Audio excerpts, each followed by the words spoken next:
ఈ ఉదయకాలమున మరొక ప్రార్థన గురించి మనం ధ్యానం చేద్దాం. మన వేద గ్రంథంలో తెరిచినట్లయితే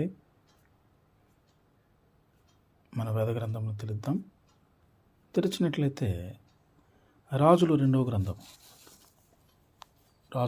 గ్రంథము 20వ అధ్యాయము 3వ వచనం.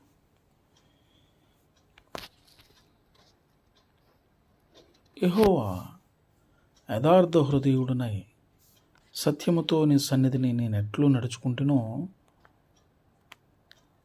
నీ దృష్టికి అనుకూలముగా సమస్తమును నేను ఎట్లు జరిగించుతునో కృపతో జ్ఞాపకం చేసుకున్నామని హిజ్కియా కన్నీళ్లు విడుచుచూ యెహోవాను ప్రార్థించాను. ఈ మాటలపై మనం మనసులుంచుదాం.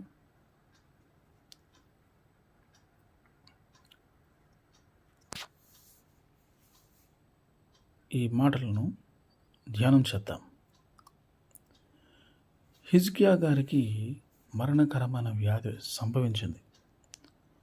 ప్రవక్తని యెషయా గారు ఆయన వద్దకు వచ్చి, నువ్వు మరణం కాబోతున్నావు, నువ్వు చనిపోతున్నావు, నీళ్ళు చక్కబెట్టుకో అని చెప్పారు. వెంటనే ఆయన తన ముఖము గోడ తట్టు తిరుపుకొని ప్రార్థించడం మొదలుపెట్టారు.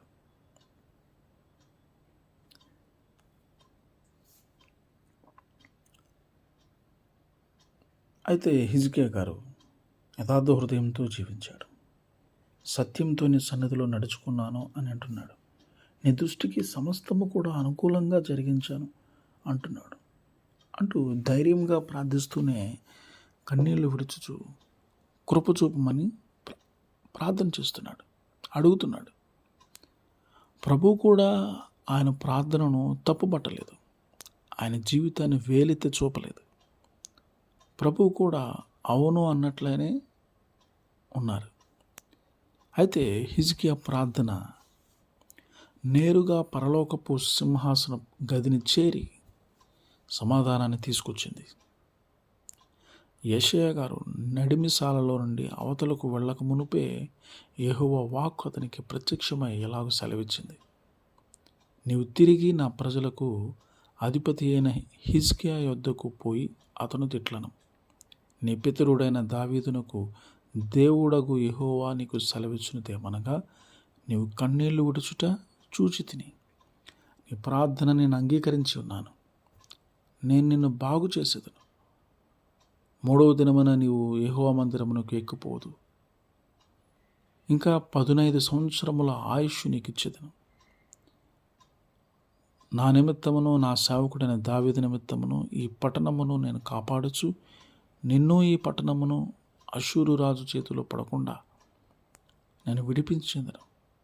పిమ్మట యెషయా అంజూరపు పండ్ల ముద్ద తెప్పించుడని చెప్పగా వారు దాన్ని తెచ్చి కురుపు మీద వేసిన తరువాత అతడు బాగుపడెను.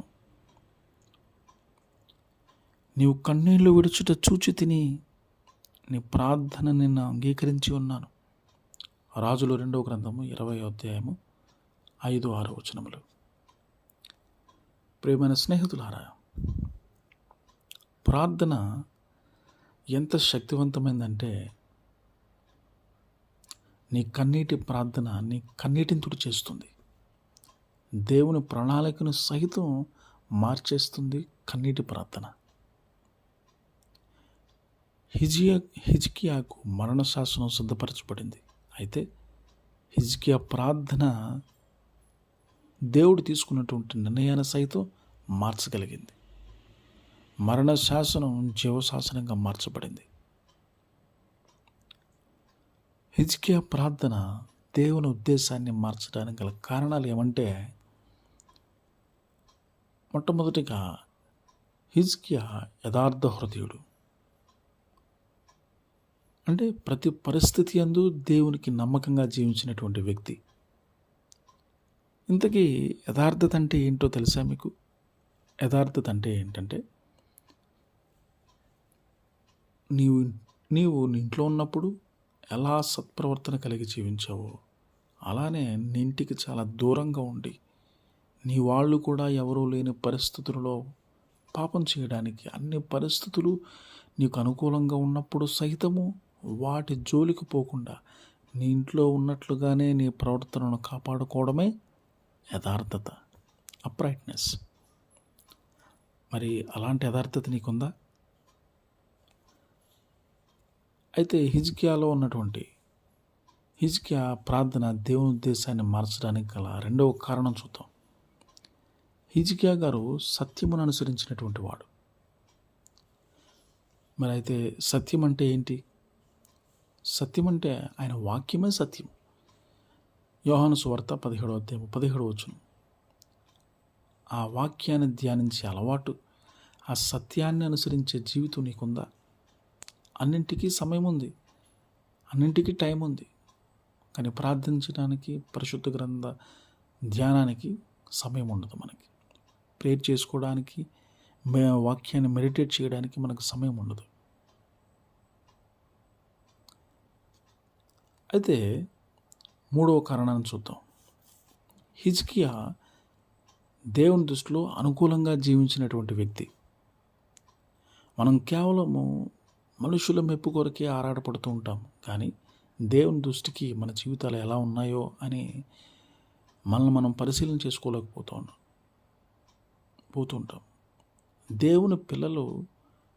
దేవుని పిల్లలుగా మనుషుల దగ్గర నటించగలుగుతున్నాం, కానీ దేవుని దృష్టిలో మన జీవితం ఎలా ఉంది? మన ప్రవర్తన ఆయన దృష్టికి అంగీకారంగా ఉందా అని ఒకసారి మనల్ని మనం పరీక్ష చేసుకోవాల్సినటువంటి అవసరం ఎంతైనా ఉంది. 4వ లక్షణం చూస్తే, హిజ్కియా రాజు దేవుని కృపకు ఎదురు చూసినటువంటి వ్యక్తి. మరి కృప అంటే మీకు తెలుసా? కృప అంటే ఏంటంటే, అర్హత లేనివాడు అర్హునిగా ఎంచబట్టమే కృప, గ్రేస్.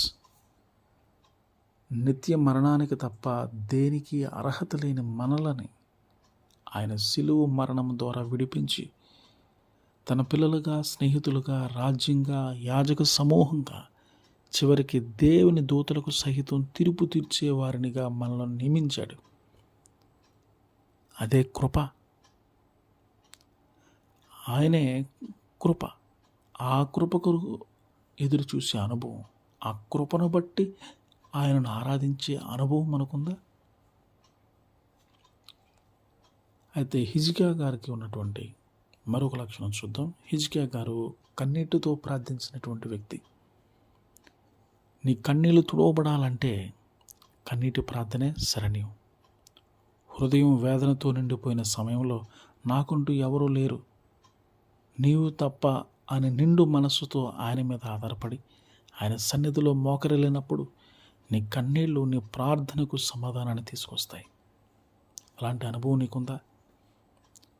హిజ్కియా జీవించిన జీవితం, తాను చేసిన ప్రార్థన దేవుని ప్రణాళికను సైతం మార్చేసి మరణమునే వాయిదా వేసి మరొక 15 సంవత్సరాల ఆయుష్ను తీసుకురాగలిగింది. ఇలాంటి జీవితం జీవిస్తూ ప్రార్థించగలిగితే మనం కూడా అద్భుతమైన విజయాలు సాధించగలం. అటువంటి కృపా ధన్యత ప్రభువు మనకు అనుగ్రహించును కాక. ఆమెన్.